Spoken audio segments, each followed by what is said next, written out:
Good day everyone, we are the group 10 presenting to you all the SOGIE bill. So what is the SOGIE bill? SOGIE bill is an acronym word that stands for Sexual Orientation and Gender Identity Expression. When we talk about sexual orientation, it refers to a person who is sexually attracted by, while the gender identity expression is typically how a person or individual present him or herself on other people. It could be on the way they dress, speak, or act towards each other. The purpose of SOGIE bill is to fulfill the rights that is on 1987 Constitution, which is particularly the Equal Protection Clause. It recognizes the LGBTQ++ as equal and ensure their rights are protected in as much as everyone is.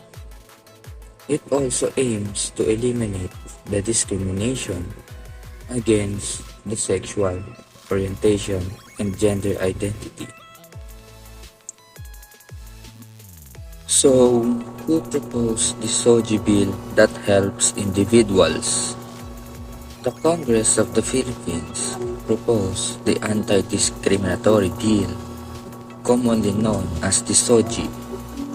It was first tabled in the Congress in 2000 by Eta Rosales and the late Senator Miriam Defensor Santiago. Here's the results of SOGIE bill. Address gender-based bullying in school. A lot of us know that the number one offenders of bullying is school. SOGIE bill helps to address the bullying that always happen to school. And the children also can go to school properly, and there's no hesitation in their mind that they will not go to school. The third one is prevent assaults and discrimination in workplace. SOGIE bill also helps workers to have a proper treatment in their working fields. The reason why SOGIE bill is needed is because there's a discrimination between men and women in the workplace. For example, some of the companies give the best opportunity for men because they think men should always have the right to make a decision in the company. Adding to that, they think men is smarter than women. The third one is, and the last one, recognize fundamental rights for individual in a community, regardless the age, class, gender, sex, status, disability, religion, and political beliefs. As Filipinos, people should always have the right to take action and fight a case when it comes to situation that ourselves is being discriminated by others. So let's move on to the pros and cons of SOGIE bill. So for the pros of SOGIE bill that gives benefits to the individuals, it promotes equality for every individual. For example, on public facilities like fast food restaurants, not only men and women are allowed to eat on the restaurant, but also the LGBTQ+ are allowed to eat freely and use their facilities.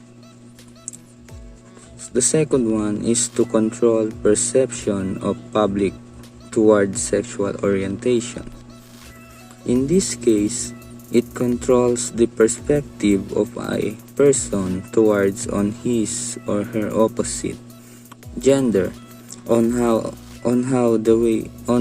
the way they dress, act, and how they socialize to others. Lastly, it removes the fear and discrimination in using public facilities. In this case or scenario, not only men or women, but also the other genders like LGBT have the rights to use public facilities, especially on medical facilities like hospitals, that they treat fairly on services.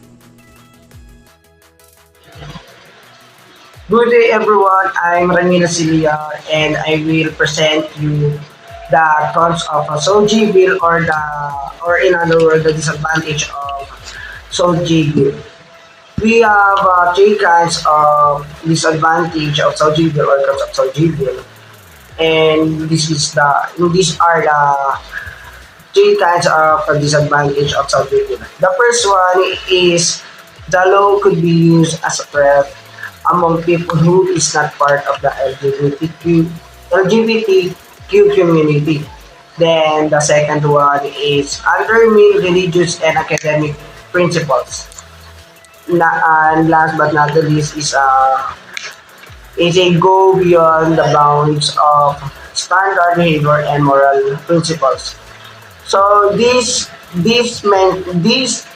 advantages that I mentioned is maaaring gamitin ng mga LGBT LGBTQ community na kasapi sa kanila ang batas ng SOGIE bill or mayroong House Bill number of 4982 or prohibiting discrimination on the basis of sexual orientation or gender identity or expression, or in short, SOGIE.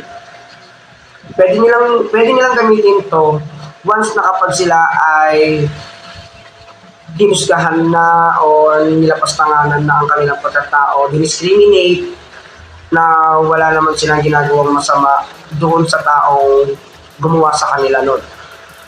Kaya maganda rin itong SOGIE na to para sa mga third gender na meron tayo ngayon sa mundo. Since the issue of gender-based discrimination hasn't been common everywhere since before, it became one of the biggest issues in the world, as every individual continued to suffer from it, especially here in our country, Philippines. The fear and anxiety of walking on the streets and in public places because of our gender that is none of our fault. Due to the issue, SOGIE or Sexual Orientation Gender Identity Expression Bill has been proposed.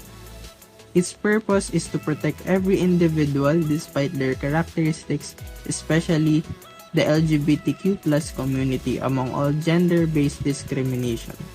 The SOGIE bill promotes equality and discrimination-free environment for every individual, as it is our humane right to make choices among ourselves on what will and should we do.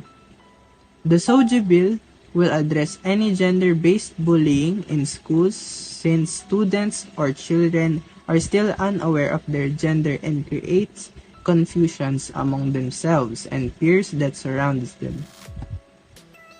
Its goal is also to eliminate assaults among workplaces and recognize the rights of every individual regardless of their age, class, gender, sex, status, disability, religion, or any political beliefs. It will also create the perception of every individual towards sexual orientation and stop gender stereotyping. But despite these positive outcomes, it will also have its opposite outcomes, such as undermining religious and academic principles, or people might just take advantage of the bill and use it against one's moral principle. Despite all of the following outcomes, the SOGIE bill still has its flaws and still being addressed. It will still create a huge impact in us and especially to the community of LGBTQ+, where we can live in an equal and discrimination-free environment without feeling the fear and fright.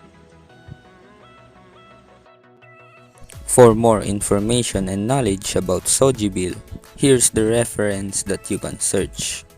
Thank you.